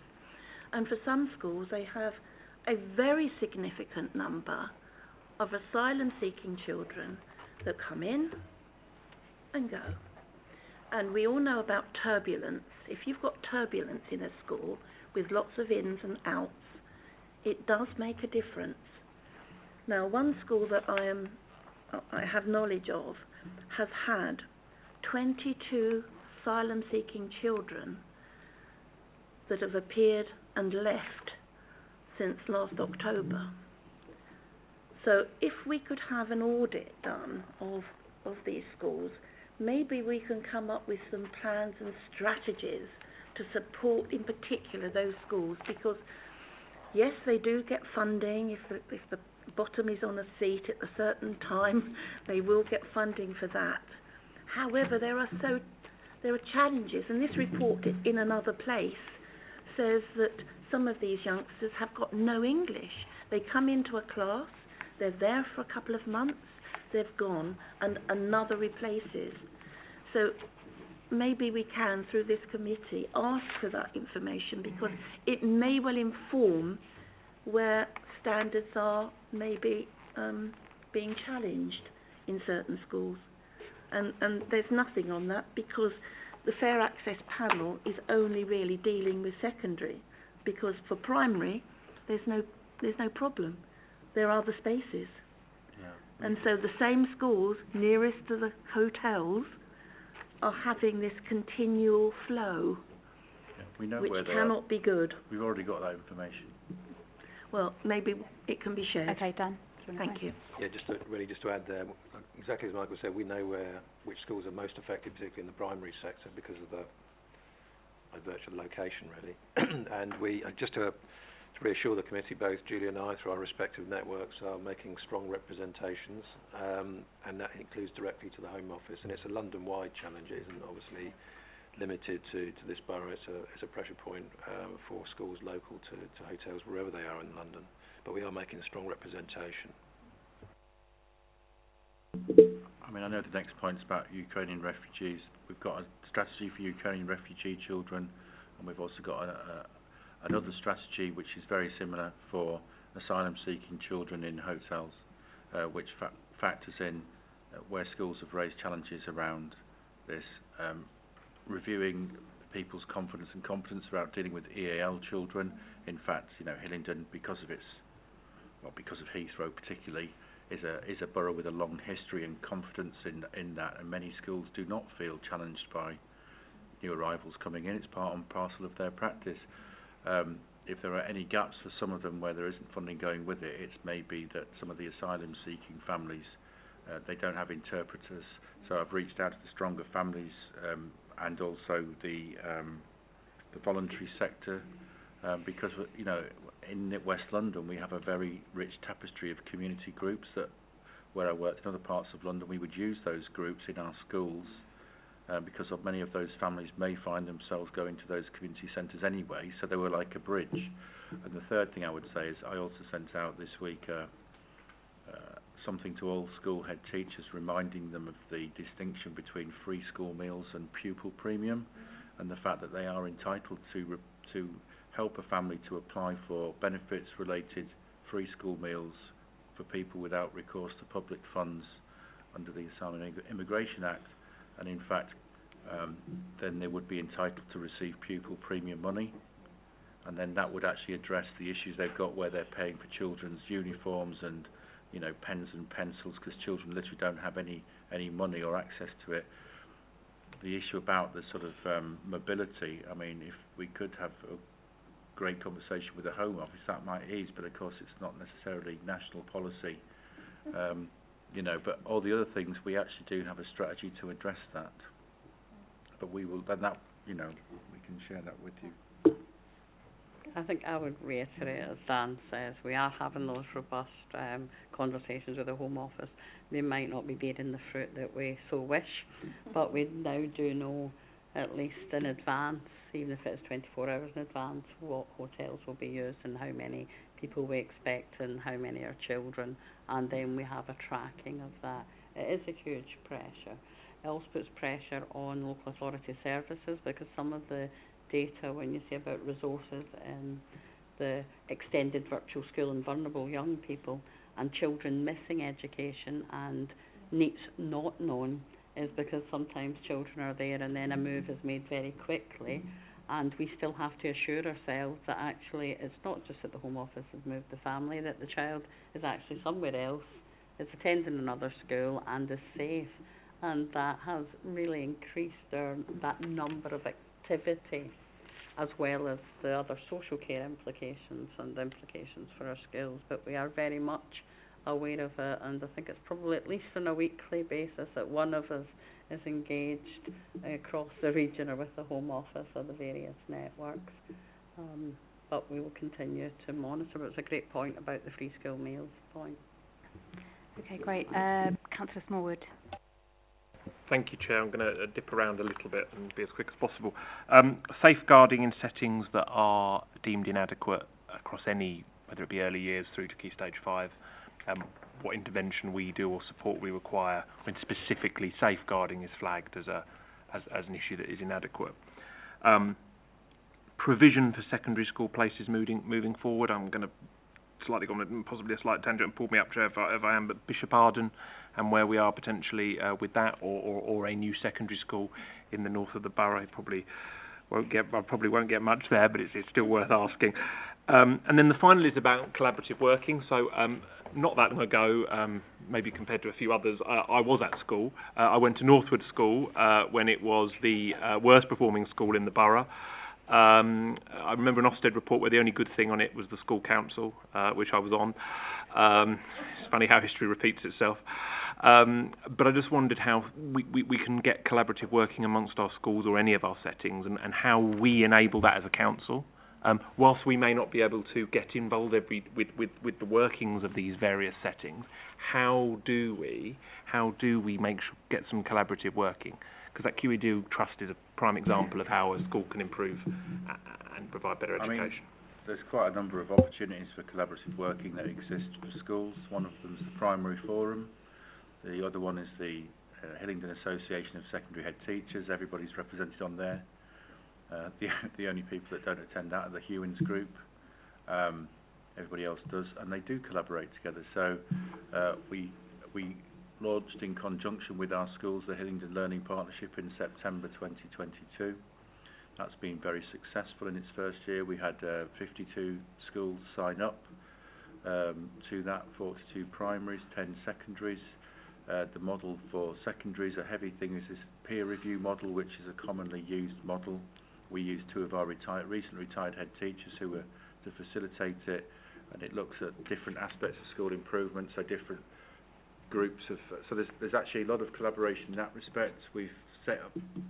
New head teachers have been offered mentors from existing head teachers. That's led to senior leadership teams having collaborative meetings, so that they're doing things together. So in a sort of myriad of ways, there's lots going on. We're in the planning stages for the second year of the Hillingdon Learning Partnership, where the offer will be expanded, and it may, depending on how things go, take much more of a school improvement offer into that as well. But there's many opportunities for schools to buy into collaboration and sharing of good practice. I think that's also been around for a while. It's not that it hasn't. I don't know if that answers your question. The thing about like taking a school that's, let's say, in a category for improvement and then pairing it with a school that's good, I mean, we regularly do that. So, for example, the Pride Academy, I link them up with 3 schools for 3 aspects of something I know they need development with, and those head teachers are more than willing to show them how they've done it, being in the same situation. So that does happen. And we've also got our school improvement service, and to be honest, those people in the service are experts at what they do, and in other places they'd be parachuted in with being spent lots of money on them to help turn schools around. So one of the things we want schools to do is to take up that offer where it's appropriate. That was the first point, wasn't it? Sorry. The other one were around safeguarding inadequate settings and Bishop Arden. Yeah, I mean, obviously safeguarding is a high priority across the board. It's the first thing that's looked at in terms of scrutiny. We don't actually have an HR function at the moment where safeguarding might come under that. I mean, I do think I have been talking about maybe we need a safeguarding officer. We have very close conversations with the Safeguarding Partnership, including the LADO and the Child Protection Lead, and recently we agreed to education safeguarding is currently under my brief, and actually that we would take more of a role in that, because some of the compliance issues around safeguarding in schools are very different to what social workers would understand, and it's a challenge for them to be expected to do all that themselves. And so we jointly put together, for example, the Section 11 audit tool for schools and colleges. We look at all of that, and we use that to do follow-up reports, and we have been we've got people in place that we can also use if we want to do more in-depth deep dives and safeguarding audits. It'd be great to bring that more in-house. I think it's one of those things which is essential when you've got 99 to 100 schools and settings. We really need to be able to say that that's robust at every level. We need a mechanism for quality assuring that aspect before problems arise. Because if we'd done, that it would be really easy to stop certain problems arising, like the compliance. And in respect of Bishop Adam, Michael and I were on a call earlier today with the Department for Education, who've been reviewing the position. There's no official word at this point, but as soon as we know, then obviously we'll let members know. Thank you. Councillor Judge. Thank you. Well, on page 7, it mentions the reintroduction of 5 to Thrive across all providers, and I would like to know what is the reason behind this approach. They did it as a pilot last year. It was very effective, and they wanted to roll it out more widely. Thank you. Okay, thank you. Mr. Little. Oh, no, sorry. Councillor Gill, sorry. Thank you. Just thinking about the disparities in performance at Key Stage 4 to Key Stage 5, I was trying to think of my experience of teaching in the classroom and students that leave a school from year 11 goes elsewhere for year 12. Is there a way to measure how many of our students leave the borough for post-16 provision? Because from my experience, some of the high achievers that were getting 8s and 9s and 7s at GCSE often go to top 6 forms, maybe in a different borough, or even get poached by independent schools. So just trying to think, because those high achievers are leaving, it means that we might not get those higher grades at Key Stage 5. So just kind of thinking, could we measure the metrics of how many of our kids leave the borough? We can certainly try. I think we could probably find the data if we wanted to, through our partner in Ealing that provides all the data post-16. Actually, our secondary schools don't really have a problem in retaining their students. If anything, they've always got a nice little cohort. They'd quite happily let them move on, but they don't. I guess there are some students that go on to other places, and there is movement between Harrow and and Brent, depending on the circumstance and anything. But most 6th forms are full, and it's full of children that were in Key Stage 4, with some additions from other schools. Okay, thank you. Councillor Sweeting. Going on to part 2 now, and it's obvious that more and more SEND children are being accommodated in mainstream schools, and this is the direction of travel from national government through the Green Paper and the recent report from the Department for Education. However, this means that some schools, because of their position or the area, etc., have got a very high proportion of SEND children, and that has its challenges, etc., especially if it's a sort of a bit of a perfect storm with asylum-seeking children in and out as well. I was just wondering if we could have as a part 2 an audit, a snapshot audit, obviously, of SEND children by individual schools, and just highlight and see whether there's any correlation with those schools and standards and funding and support, etc. I'm mindful that we've asked the officers quite a lot for information coming back, and I'm mindful of their time. So is that something that is easy to put together for you to report back to us? Because I understand that we've asked a lot this evening from you. We would take the information from the school census, so we can certainly have a look, and if it's easily available, we'll certainly provide it. Okay, thank you. Yeah, go on. Follow up. We had this very detailed report, this addendum, and the very last paragraph has got an area of concern about the capacity, the staffing capacity in the NEAT team. I don't know whether we are able to put any recommendations from this committee concerning it, because this is an area of Julian, just to say, Julian and I are reviewing this at this very time anyway, so it's probably best that we bring back kind of a position really next time, if that's okay. Yeah, fine, thank you. Okay, before we wrap up, I just have one more question, just about electively home-educated children. Now, I can't remember if there is a register for this. I think at maybe this meeting or corporate parenting panel we might have discussed it. But first of all, is there a register? And second of all, how do we safeguard these children? I'm a bit rusty, but there was proposals from government that to strengthen this area quite considerably. I just can't remember. Where we're at is we know the children who are home educated. The provision for the register, I believe, was in the white paper that is now not developed, but it's still going to be part, similar to how we manage attendance together. We reviewed, and I think it came here, but I might be wrong, previously, our policy around safeguard and electively home educated children.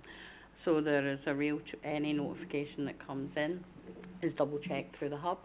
So if we can identify children with any vulnerabilities that might indicate that home education is not the right thing to be doing. If it's children subject to statutory involvement, whether it's child in need of child protection, the decision for a parent to home educate would trigger a review. Now, that doesn't mean we'd automatically object. It would mean the multi-agency group would consider the appropriateness of that and ensure that there are proper safeguards in place. It's really quite a robust process. It's robust policy, but it's robustly implemented as well, and quite far-reaching.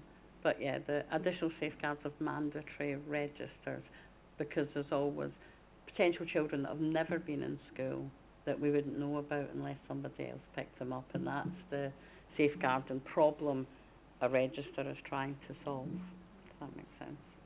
Yeah. Okay, great. Do we have any other questions or comments before we wrap this up? No, brilliant. Okay, thank you so much for your time this evening.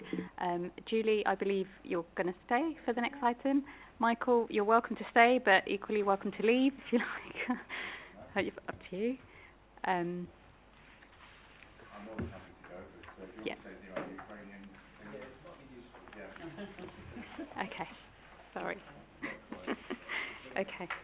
So just to be clear, for this agenda item, we do need to submit some comments to Cabinet. So I'm going to delegate to Ryan, and in conjunction with myself and Councillor Sweeting, so we can agree the comments. Okay.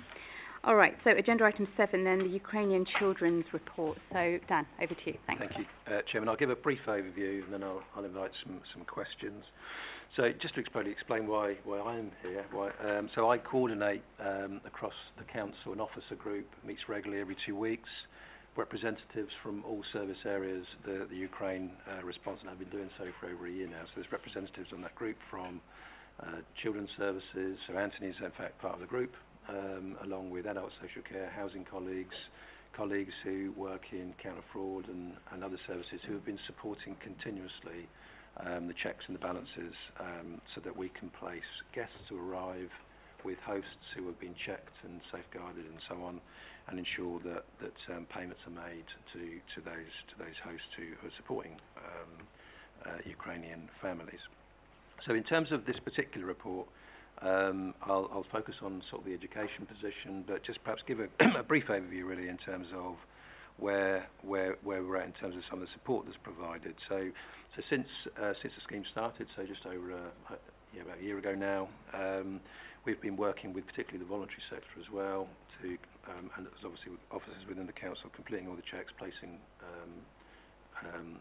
guests with hosts who have been adequately checked, and working with the voluntary sector to ensure that they're settled, they've got GP registrations, children and families are supported to apply for school places, and importantly as well that as part of the settlement that Ukrainian nationals are also connected with other Ukrainian nationals and support networks as well. So very much a sort of settlement role, but increasingly now that's turning to longer term settlement, so access to adult learning, access to sort of preparation for work and other employment opportunities as well. So in respect of education, and it's set out within the reports, we've initially provided that response, which is about settlement and ensuring that support is available for children. So all schools have been provided with access to and promotion of information about and resources through the LEAP digital platform, which is available to all schools.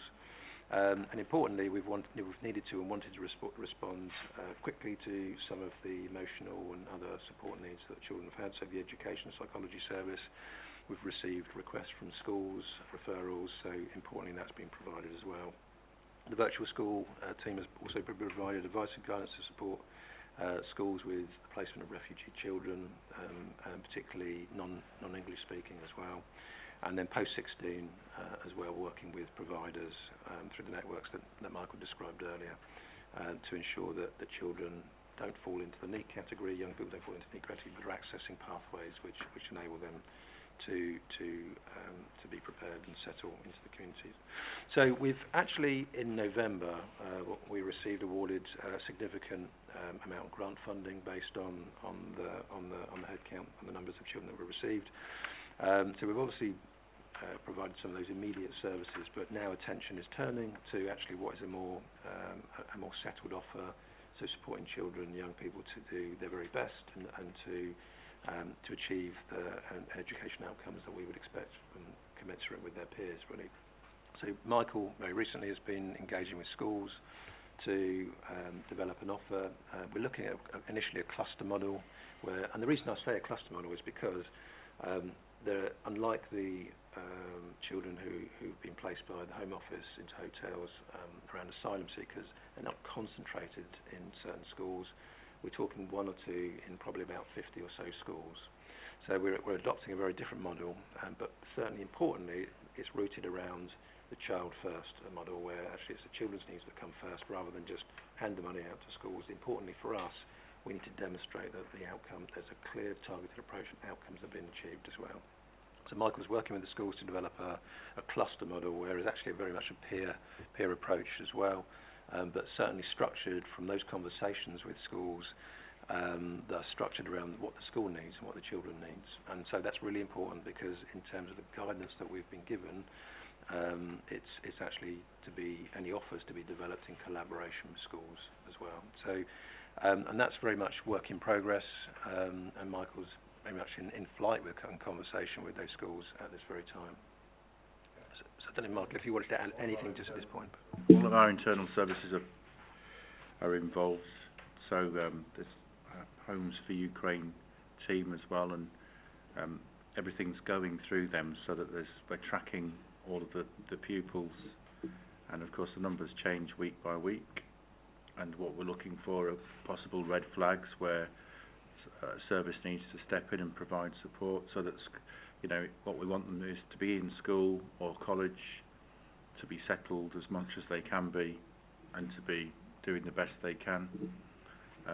Some of them have had placements fall through with their homes, and therefore they find themselves in temporary accommodation. So it's about just making sure that we are aware of those things at an early stage and the right service is used to kind of ensure that that's mitigated. So ideally, and then again the same sort of offer, thinking about EAL, there's a lot of support material available, including websites in Ukrainian/Russian that young people can use and access themselves.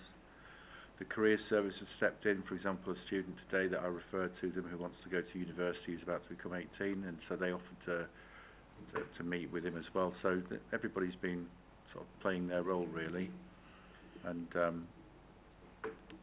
we want to support the schools with what their needs are. So we're working again as the Educational Psychology Service ourselves, and the virtual school are looking at that sort of education offer. Okay, great. So I have a question around that educational psychologist service and the targeted support that's being provided. I know it's fairly new because in the report I think it started in January, but how are we measuring the effectiveness of that support being provided? Do we know, or is it too early to say at this stage? It's probably a bit too early to say, and also as well, it would be very much on a case-by-case basis rather than sort of volume, because they're relatively smaller numbers. But certainly, we would be very happy as officers to provide a further report to committee in a few months' time, just on some of the numbers, but also what the plan is and how that's working with schools. It's probably a bit too early in some respects. In the initial stages, they're doing training and awareness raising with school staff about the possible emotional impact of coming from a refugee-producing country, which is the angle that they're using with it. So they're getting slightly different variations. It's not just looking at EAL, for example. They're looking at, what's it like if you're, what the potential signs and things to expect if children are coming from countries where there's conflict and war. Yeah. Okay. Thank you, Councillor Sweeting. Thank you. What about those Ukrainian children that are not under the Homes for Ukrainian Families scheme? Because one of my local schools has 8 Ukrainian children, only 4 of which are on the Homes for Ukraine. So the 40 total, if one of my local schools has got 8, that's 20%. So are you aware that there's some schools that have got children? We know where does all that the children include are, the 40? I mean, we're so the approach we're taking is that whilst, and just to explain to everyone, depending upon the type of visa that a family or a child has arrived on depends on whether they can access or they're awarded funding from government. So if it's the Homes for Ukraine scheme, then there's an award of funding. But if it's a Friends and Family scheme, then not, or some other visa arrangement. But Michael's point's absolutely right, that we are not differentiating based on the type of visa that someone's arrived on or even their status now, because actually it's a need in a school, and we're working with schools to ensure that need is met. Yeah, go on. The final item was about the 712,000 for the integration. Do schools need to bid for this money, and how is that being arranged? No, so the approach we're taking is actually a needs-led approach. So Michael's working with the schools to identify the need, and then on that basis we'll be looking to effectively target some of those resources. What we're looking at particularly is how, because in a kind of cluster right now of 6 schools, there might only be 6 or 7 children, and so, for example, to provide a level of support for each individual school, we're looking at how we can do that creatively, but also as well trying to encourage schools to work together to support children who need that support in that particular cluster. So we're not looking to enter into a bidding process at this stage, but certainly what we will provide will be in partnership and in discussion with schools. Thank you. Councillor Smallwood. Thank you, Chair. And I think I never thought there'd be a war in Europe in my lifetime. I'd hoped we'd gone past that. And before I just ask 2 questions, I think it's important to reflect that, we all send our solidarity, maybe in a small select committee in Hillingdon, we all send our solidarity to the people in Ukraine and wish them well and hope that their victory is soon and swift. 3 very quick points. One, could have comments around how many bilingual officers we've got, and whether there's, probably the answer is no, whether there's enough, and whether we can use people that are potentially coming over already as potentially are that may have English as a second language that might be able to do that job for us. Examples of how we're helping young people with bereavement, like some of them may have left their dads behind who may have been murdered in the war, and how we're dealing with helping them deal with that. And then finally, some positive stuff. I saw that the council had done some work with Wealdstone Football Club, who are playing tonight. I was hoping to be there, but I had select committee. They're losing 2-0, so probably glad I'm not. And a little bit more about that, because I think that was a bit of a good news story that's well worth celebrating. Bilingual officers, thank you. Bilingual officers. I mean, it's if we do have a sort of shortfall in our sort of language skills, then we've got lots of options. So, I mean, one is actually we've been working with some of the Ukrainian or Russian speakers, the guest Ukrainians who have arrived, or we call on and use our resources in the council in terms of our contract anyway. So it's not a challenge from our perspective, and actually we also tap into some of the networks as well that operate across West London. Ukraine networks as well, so that we can access support. I suppose in terms of bereavement and emotional support, then the education psychology service is key, but also other services, such as we've heard from our our health colleagues as well that are available, and referrals through the sort of the services that Julie service overseas. So again, the important thing is to, it was Michael's point earlier, is actually that schools are aware of those services and are that they're alert to those particular needs of children, so that the appropriate referrals and access to support can be provided. In terms of Wealdstone Football Club, it was actually a chance conversation with them, and they've offered a number of places and support to families and some of the children to go and, soccer practice, come and see a game, and just get involved. So I think it was a lovely offer, actually. Thank you. Mr. Little. Thank you. Two questions, if I may. One is, although we all hope, as Councillor Small would express, that this is over quickly, there must be a suspicion that it might be quite a lengthy affair.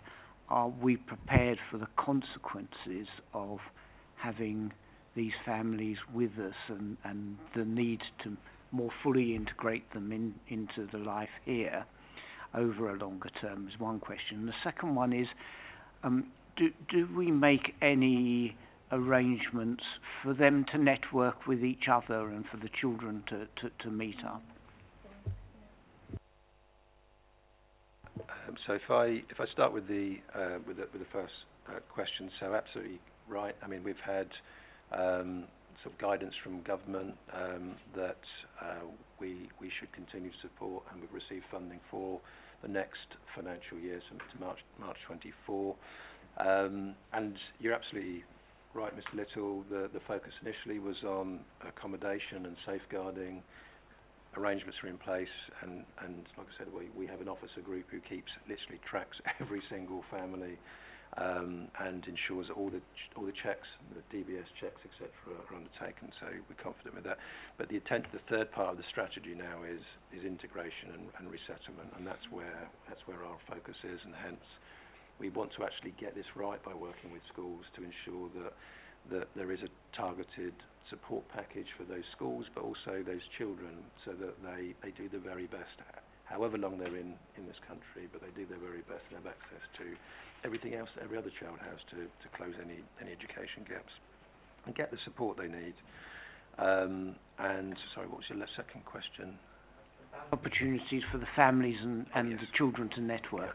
So actually, it was actually really quite heartwarming in terms of working with some of the families. So it is actually officers and working with our commissioned voluntary sector organisation who actually helped to develop some networking events, and so much so that actually some of the earlier guests who arrived, they volunteered to actually go and work with and support some of the other more recent arrivals, which I thought was lovely, actually.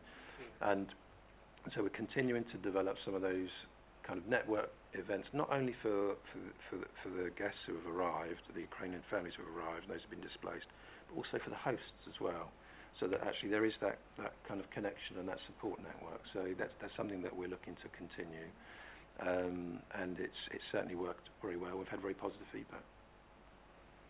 Yeah, thank you for that. It sounds really nice. I mean, also important to recognise that the hosts are also put under a bit of pressure as well, to a certain extent, so that's really nice to acknowledge that too.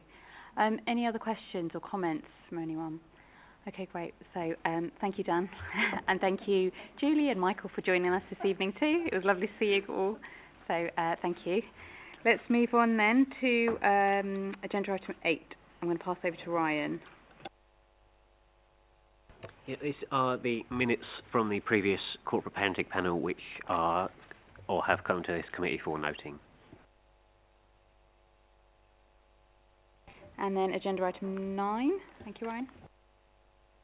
Yeah, these were just two fairly small updates that the corporate parenting panel wishes to make to its terms of reference, which are listed on the second page, if everyone is agreeable. Yeah, we agree. Thank you. And then we move on to the forward plan. Any questions or comments on that one? Councillor Sweeting. If you look at the cabinet meeting, next cabinet meeting on the 23rd, there's heavy lifting from Councillor O'Brien, I think, on that committee. There's lots that are coming from her. But the first one is the review of the Children's Centre's delivery model and early years nurseries. Does anything come to us? I think it's a bit too late, but I mean, is that report still going to the 23rd of March meeting? Can I just double check which page? It's page 93. Sorry. And there's also the youth offer and the... I think the youth offer we can get to under the work programme, if I may. But is that first one? That 112A? Yes, I believe that is. I can quickly shuffle through my pages here. There are two items that I think are going to. Yeah, I think we can cover that quickly with updates to the work programme. There's updates there for children's centres and for the youth offer to be, which Cabinet may agree to consult on, if that makes sense. Okay.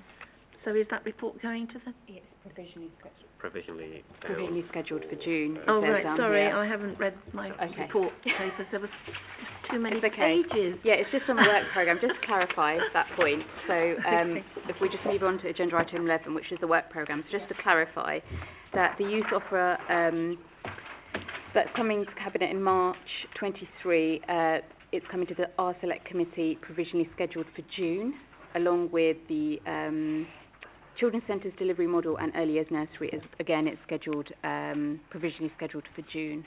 Yeah. Was there anything else, Ryan, in the work programme that you wanted to add there? Yes, so the SEND strategy update has been added again for June, and the twice yearly school place planning has moved from April and September to July and November. This was at the officer's request to give better information to the committee. Oh, Councillor Smallwood. Just on the youth offer, can I just be assured that when it does come in, if we do have any witnesses or people speak, we talk about the youth offer rather than our youth offer? So that's the wider one, like the third party groups and others are providing, so that we get a really wide picture rather than just like this tunnel vision. I think what was coming back in June was the council's youth offer, the one that we socialised here before and spoke about our plans and ideas. That's going out, hopefully, if agreed at Cabinet, for consultation, because although we did survey children and young people, it was 2021. So now we've got, and we've listened to what they've said, we've pulled together what we think is a good offer, but we want to go back to children and their families and say, okay, we've listened. Is this actually what you want? Is there any other comments you want to make on it? So it's refined. So the refined offer is what would come here. For the wide offer, which also includes that youth directory of services, that probably will not be in place in June. So if that's what you want to come back and witnesses and what's happening, we might need to schedule that a bit later, if that makes sense. Yeah, that makes sense. Okay. Yeah, that's fine. I just think it needs to be looked, especially when we're doing the survey, Nick. I think we spoke about this at the meeting. You know, the survey needs to be an awful lot wider around you playing football, you playing cricket, you do all these other things that are going on, amazing things that are going on in the borough, just to make sure that we are covering it all. We will try and capture as much as we can for our children and families. We're requesting a 6-week consultation period, but it will be longer to include the Easter holidays, so that we don't lose time having learnt from feedback. Brilliant. I think on previous strategies. Thank you. Okay, thank you. Right, okay, so that brings our meeting to a close. Thank you all very much for your contributions. I think we've had lots of good discussion this evening, so thank you. Okay, so safe journey home. Thank you.